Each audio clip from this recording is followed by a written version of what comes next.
So, I had a chance to review yesterday's tapes. And? Honestly, far too soft, David. Go on, beat me, John. Beat me with a stick. No. No, I'm serious. You have got to make it more uncomfortable for him. You can start by sitting forward. You've got to attack more. If he starts tailing off, bang, jump in with another question. Don't trade generalizations. Be specific. And above all, don't let him give these self-serving 23-minute homilies. Right. And keep your distance before the tape starts running. He was toying with you yesterday. All that shit about Ben-Hur and struggling to raise the money. Those are mind games. Don't engage. Never forget, you are in there with a major operator. Got it.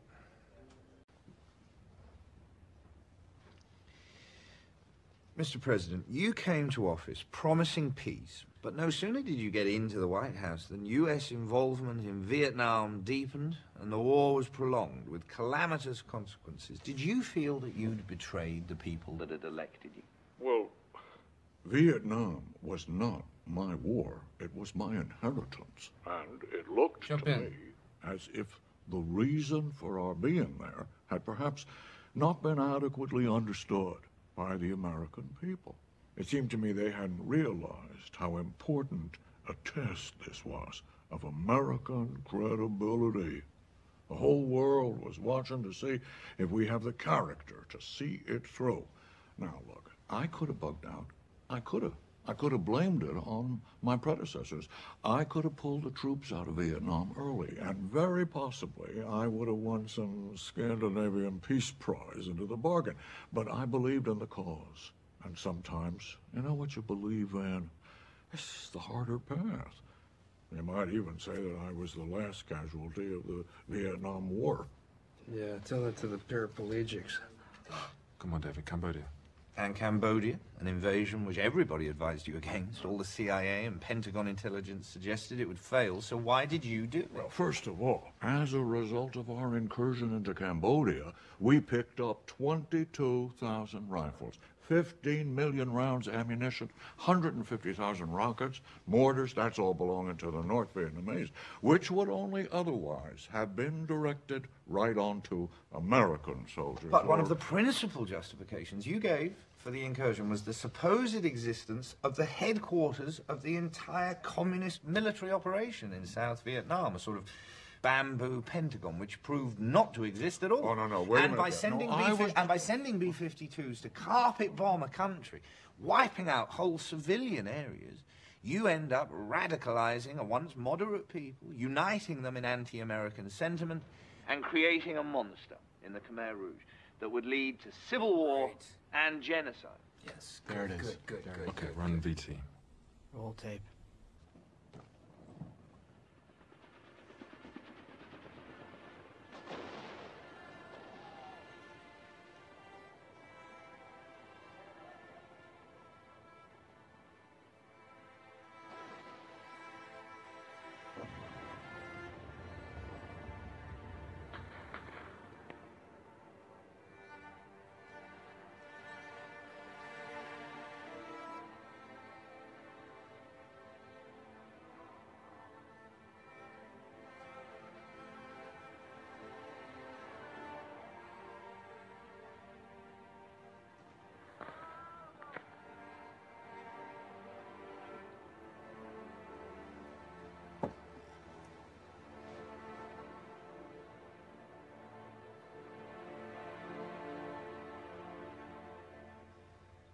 Well, sir, I'm sure you'll agree, some pretty stirring images there. Look, it was never U.S. policy to kill civilians. That's the enemy's way. Well, I'm not suggesting... And it if was you're policy. asking the question, do I regret the casualties on both sides in the war? Yeah, sure, of course I do. Let me tell you something. It can just wear you down. Well, all right, so when you are faced with Whenever someone who... I have had my doubts, I remembered the construction worker in Philadelphia because he came up to me and he said, "Sir, I got only one criticism of that Cambodia thing. If you'd gone in earlier, you might have captured the gun that killed my boy 3 months ago." So you're asking me, do I regret going into Cambodia? No, I don't. You know what? I wish I'd gone in sooner and harder. Got it.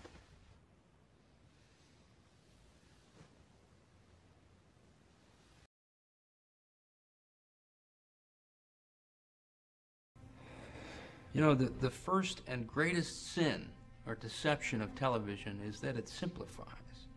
It diminishes great complex ideas, tranches of time, whole careers become reduced to a single snapshot.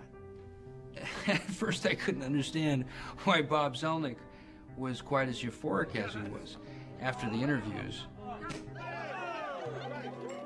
or why John Burt felt moved to strip naked and rush into the ocean to celebrate. But that was before I really understood the reductive power of the close-up. Because David had succeeded on that final day in getting, for a fleeting moment, what no investigative journalist, no state prosecutor, no judiciary committee or political enemy had managed to get. Richard Nixon's face, swollen and ravaged by loneliness, self-loathing, and defeat.